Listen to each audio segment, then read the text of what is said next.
Commemorate your first Notre Dame game or that of a friend or family member with a Notre Dame Football Heritage Project certificate. Visit ndcertificate.com to learn more. Welcome to the Clark and Houk pregame show, if you will, the USC edition. Phil Houk of Fighting Irish Preview joining us. I'm Len Clark of Irish Illustrated. Thanksgiving edition as well. And Phil, it's good to see you without your muffler, your hat, your parka. You look a little bit different tonight. Yeah, the last time we saw each other, Len, we were in that snow globe that Notre Dame Stadium turned into last Saturday. And I have talked about it all week since then, the atmosphere. It was great because it was senior day. It was great because Notre Dame played a dominant game from start to finish, 44-0 victories, a shutout, senior day, as I said. But when you mix in a little snow, it just adds to the festive atmosphere of the whole thing. And I thought the crowd, at least the crowd that stayed, was just having a great time. You had the Leprechaun doing snow angels down there. And, if you think about it, the last two times that we've been down on the field at the end of games, it's been pretty crazy. Of course, Clemson a few weeks ago, and then the last 5 minutes, of course, when we went down in the snow globe. And it was just a lot of fun. I have to say, I was really looking forward to going outside and playing in the snow as we walked down from the press box. But a great game, 44-0. The Irish get the shutout over Boston College. And just a lot of positives going into the USC, the big rivalry game. We've got some people joining us, and we do encourage you to ask a question of Phil of Fighting Irish Preview. I'll see if I can answer any questions as well. But we do appreciate you on this special edition, an 8 o'clock Eastern time edition on a Wednesday night. Wednesday night, right. But, so just wrapping up that game, it was weather conditions. I think it was the week of preparation that really prepared the Irish to go out and dominate that game. You have to believe, and I agree, you have to believe that the second half of the Navy game was a bit of a point of emphasis for Marcus Freeman and his staff all week long, because Notre Dame was embarrassed by that. I think as a team, they were embarrassed. They knew that they were not up to their standards the way they played in that second half. Not to take anything away from Navy, because Navy did what Navy does all the time, and they're to be commended for that. But Notre Dame wasn't going to let that happen. So they got the shutout. They played a complete game. They played 4 quarters.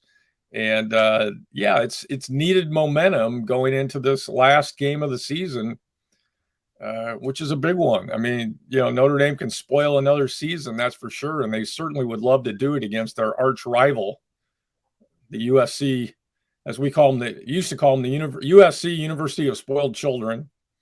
And I can say this because this is a Notre Dame broadcast, but the Trojans, a big arch rival. Well, the Fighting Irish with the chance to go to 9-3 on the season, as you said, to really spoil any national championship conversation of the USC Trojans, but it's not going to be easy.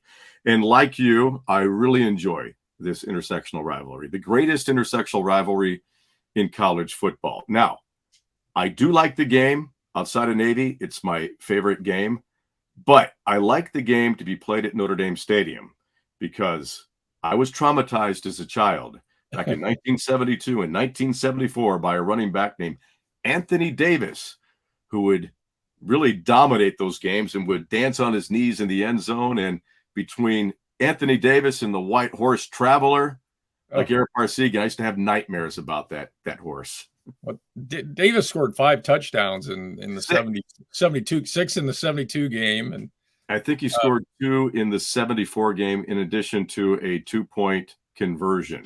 And I remember coming home, and it was halftime, and I was shocked. Notre Dame, I believe, led 24-0 and ended up losing that game like 56-24. So we're dwelling on some bad memories, Phil. Let's make some new memories. This is a Notre Dame team that I think, if they can control the controllables, and that includes winning the coin toss, if they can really dominate in that second half with a stingy defense and that ground game that can chew up some clock, I think Notre Dame can add another emerald to that jeweled Shillelagh trophy that's on the line. Well, you're taking some of my keys away from me right now, because you're right. And the power of the Notre Dame ground game is extraordinary right now. It's just gotten a little bit better every single game. And when you are able to do that, when you're able to impose your will on another team, and this is not a great defensive team by any means that Notre Dame is facing this week, that allows you to control a lot of things. And that includes time of possession. And that's going to be very important Saturday night in Los Angeles. And I really think the run game is the key. As a matter of fact, last night we had a chance to interview the players, and I talked to Chris Tyree, and I said, do you like playing on natural grass? And he says, I prefer it. I feel at home when I play on natural grass. And so I thought that was an interesting comment. I think the Irish have played, this will be the third game. I think North Carolina, that's the only game I didn't go to this year, natural grass. Of course, M&T Bank Stadium in Baltimore was natural grass. And then the Coliseum in Los Angeles, natural grass.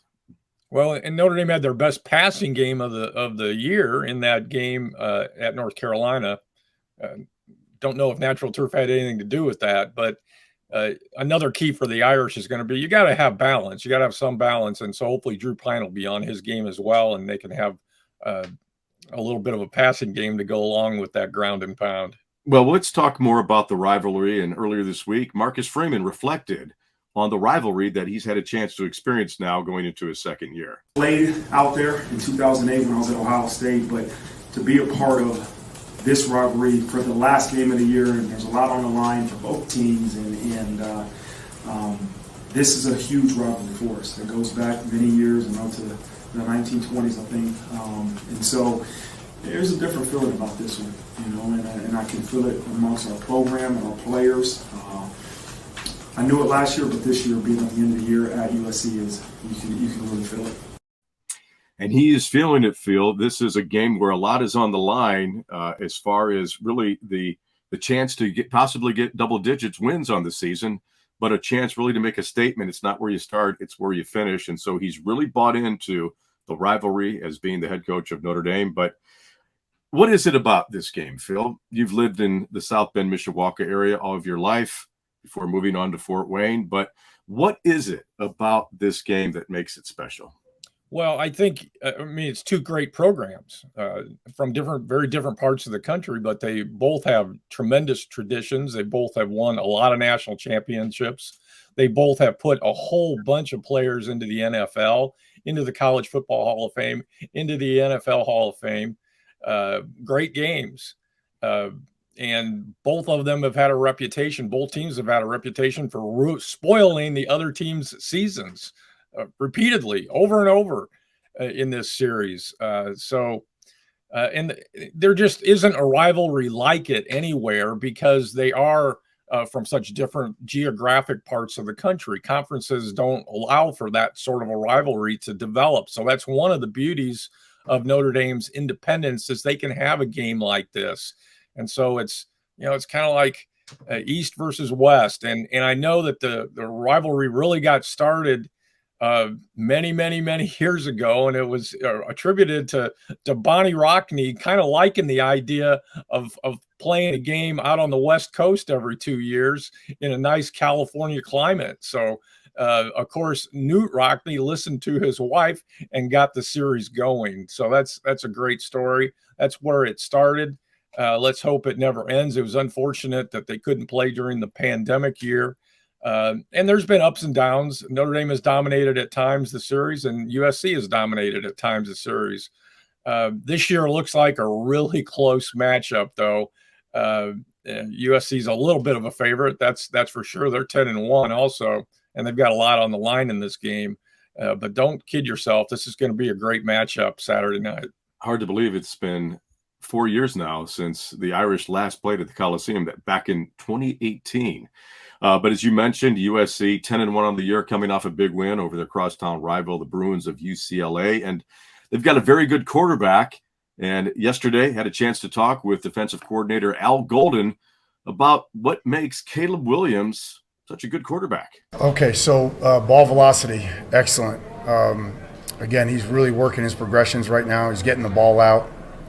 So his decision making is really, I just see a difference, in his decision making. I think it's is tremendous right now for him. His ability to create on the run. He can stand in the pocket and deliver it, but when he does leave the pocket, his eyes are downfield, and he can beat you with his legs or his arms. So again, really a complete player, as good as anybody we've seen at quarterback, and a great challenge. Another great quarterback the Irish will face, as we just listened to Al Golden. But Phil, there's got to be an Achilles heel for Caleb Williams. What do you see? Well, I wish I could name something obvious. The Trojan offense is number 2 in nationally in total yards per game, and Caleb Williams is a big reason for that. 33 touchdown passes, 3,480 yards he's thrown for. This offense has 5 receivers who have more than 300 yards receiving and 2 touchdowns. That's just fine. And there's 2 or 3 other guys that have contributed continuously. He also is a good runner. Now, I think of Drake May and what Notre Dame did to Drake May. He was very similar in that he was a dual threat guy, good sized, in fact, made to be a little bit bigger than Williams. And Notre Dame shut him down completely. Well, the difference that I see between those 2 guys is that actually Williams is a little bit better of a runner. He's a little more slippery. He moves a little better. Drake May was more of a power runner when he would scramble. So Notre Dame has their hands full. What the Achilles heel of that offense is, I'll leave that to Al Golden. He's being paid a whole lot more money to hang out around Notre Dame football than I am, and hopefully he'll have a good answer for that. But the answer probably lies in Notre Dame's offense, and that's, again, getting back to that time of possession. Let's hope that they can keep Caleb Williams on the sidelines for a large portion of the game. That's going to be a key. Yeah, as we well know with Brian Mason, there are more opportunities to score defensively. So I really think, in addition to the run game, the Notre Dame defense, I think Al will probably have some sort of a wrinkle in there to kind of confuse USC, and that's putting some pressure on. Although earlier in the week, Coach Marcus Freeman talked about some of the injuries. Will Brandon Joseph play? Will Isaiah Foskey play? And Cam Hart. And so, you've got some great defensive players right there, but it's the next man in mentality. But I look for a couple of jailbreak blitzes to kind of set the tone. But remember that North Carolina game that you referenced. North Carolina jumped out to the first lead, and then Notre Dame reacted and put up the defensive numbers that they did. So don't be alarmed if Southern Cal comes out and scores early. Once again, it's like the Notre Dame season this year. It's not where you start, it's where you finish. Well, it's been a roller coaster ride, and this game is likely to be a microcosm of the whole season. But remember, Notre Dame does have a winning record. They are, like you said, they're winning out in the end, and they should be able to do that. You mentioned special teams, Len. USC has not been strong in their special teams. Some numbers I had on my radio show today with Tim Priester. They are 111th in punt return defense. They are 99th in net punting and 77th in kickoff return defense. So, there may be opportunities there. And don't think Brian Mason hasn't been thinking about those numbers and how he might be able to exploit USC on special teams. So that is critical. Another thing about the defense has been very vulnerable for the Trojans. Oh yeah, giving up a lot of points to UCLA the other night. Yeah, points and yardage. They are 77th, 87th, something like that in total defense. Not good. They'll give up points and yards. There's no doubt about that. They're 102nd in the country in yards per carry average, giving up 4.57 yards. Obviously, Notre Dame's strong point matches that up nicely. But one thing the defense does is they have created 25 turnovers on the season. So that's very strong compliment to an offense that likes to get the ball. Notre Dame cannot play into that game. It's cliche in every big game, but they can't turn the ball over. 18 interceptions this defense has come up with this year, despite all the yardage and points they've given up. And they've forced 7 fumbles that they have recovered. So that's another thing to watch. Well, we even talked about Benjamin Morrison, what he's done defensively over the past couple of games. But Out of adjectives. I'm just out of adjectives. It's a team that is really learned how to win in November, and Notre Dame is getting stronger. I watched that UCLA USC game, and it was all offense. So I think defense is really going to be a key. And, one of the heart and soul members of the Notre Dame defense is JD Bertrand. And Phil, did you know that there is a USC connection between JD Bertrand and Southern Cal? It rings a bell, but I don't. I have a feeling you know what that is. So let's hear it. Well, JD Bertrand's mom is a USC grad. Now, she bleeds blue and gold through and through and is probably the biggest Notre Dame fan I've ever met, but she has a degree. As she says, I have a degree, and maybe I might own a hat from USC. But I talked to JD. This will be the first time that he'll play in the Coliseum, and he's got a lot of relatives out there. And so we had a little fun yesterday and talking to him, and here's what he said about playing in this rivalry. A little bit. I mean, the biggest thing I remember is my mom always putting up this and hearing the fight song and stuff. So it's a cool opportunity to be able to just go play there in the Coliseum for the first time.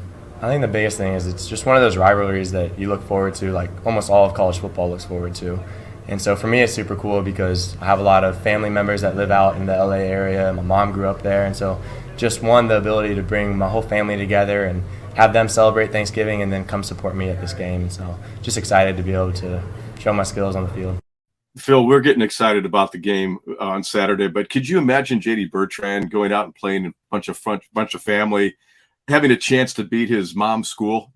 I think he's going to be living the dream on Saturday. And we've seen this over and over again in the press conferences with JD. He's such a nice, easygoing, friendly-looking, fine young man. How can he be on the field?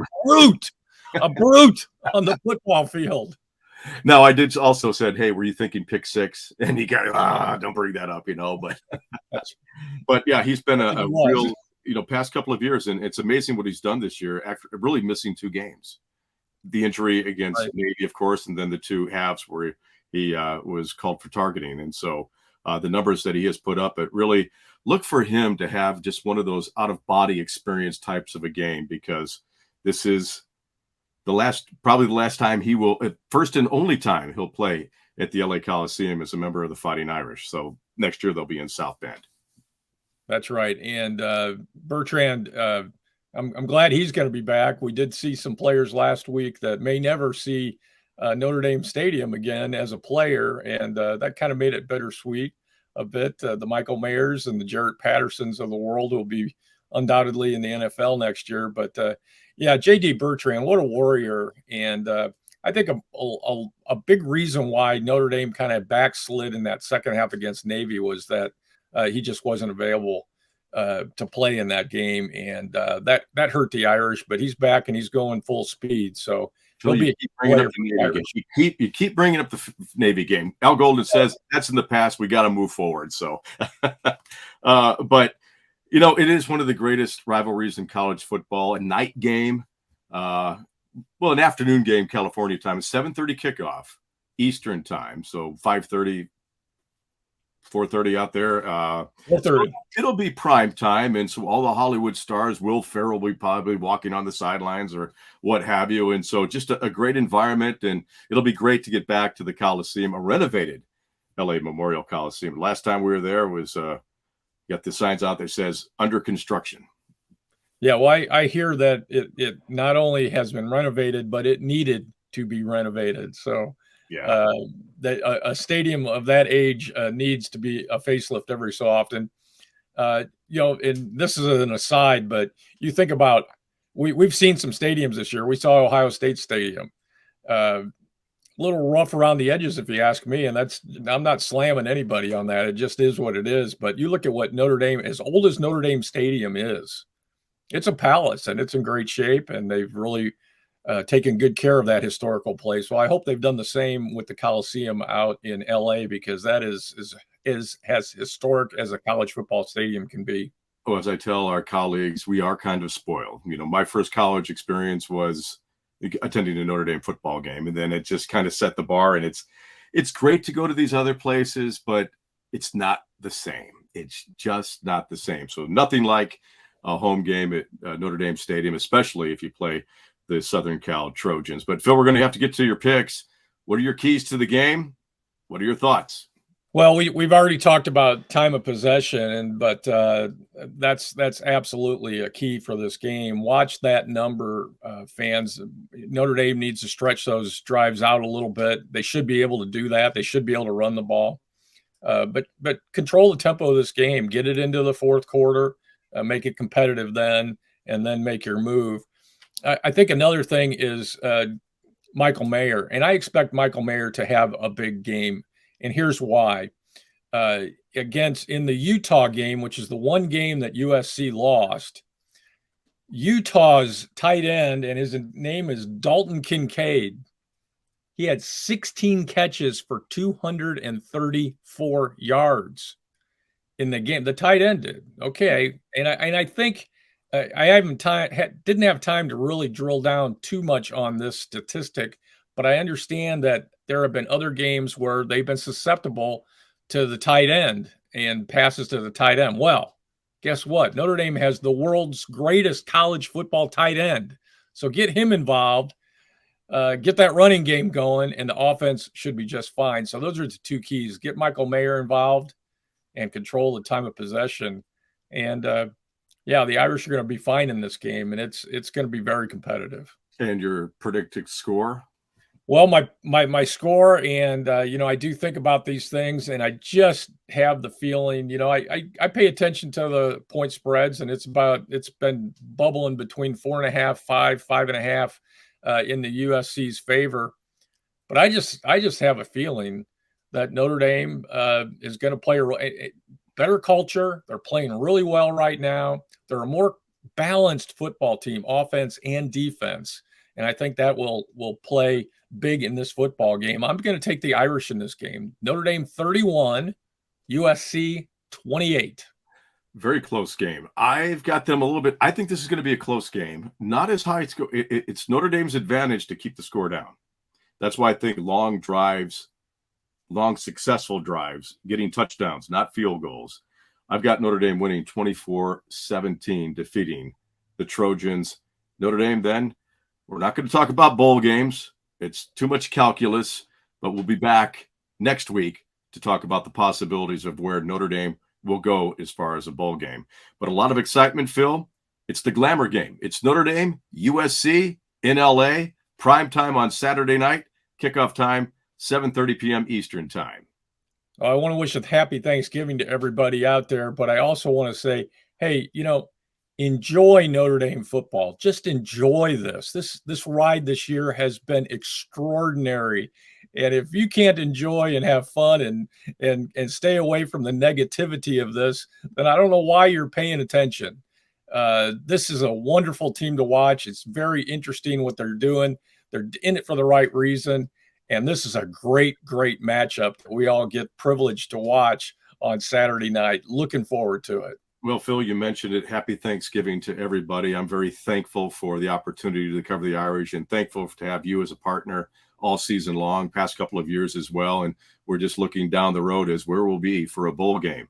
But we want to thank you for listening and watching the Clark and Houk Game Preview USC edition. And a reminder to join Instant Analysis at IrishIllustrated.com with Tim Priester and Tim O'Malley a couple of hours before kickoff. And Phil, let's say go Irish. 1, 2, 3, go Irish! Commemorate your first Notre Dame game or that of a friend or family member with a Notre Dame Football Heritage Project certificate. Visit ndcertificate.com to learn more.